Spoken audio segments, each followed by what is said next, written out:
সুপ্রিয় শিক্ষার্থীবৃন্দ, এখন আমরা নবম শ্রেণীর ইসলাম শিক্ষার উত্তরপত্রটি দেখে নেব। প্রথমে আমরা প্রশ্ন সম্পর্কে একটু ধারণা নিয়ে নিই, তারপর উত্তরপত্রে চলে যাব। সামাজিক সমস্যা বিশ্লেষণ করে ইসলামের বিধিবিধানের আলোকে সমাধান করি।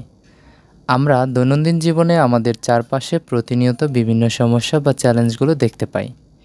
ইসলামের নির্দেশনা বিধিবিধান যথাযথভাবে চর্চা করলে এই ধরনের সমস্যার সমাধান করা সম্ভব। তুমি যে এলাকায় বসবাস করছো সেই এলাকার বিভিন্ন সামাজিক সমস্যার সমাধানে ইসলামের বিধিবিধানগুলো বিশ্লেষণ করবে। তো আমাদের কাজ একে বলেছে সমস্যা বা চ্যালেঞ্জ অনুসন্ধান।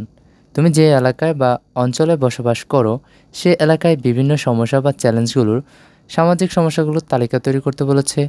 এরপর তোমার একজন সহপাঠীর কাছ থেকে জেনে নাও সে কী সমস্যা বা চ্যালেঞ্জ খুঁজে পেল। এ পর্যায়ে একটি নমুনা ছকের আমরা উত্তরে লিখতে পারি। আমি যা খুঁজে পেলাম, প্রথম হচ্ছে নারী নির্যাতন, পরিবেশ দূষণ, বাল্যবিবাহ, বেকারত্ব, অপরাধ সহিংসতা, লিঙ্গ বৈষম্যতা।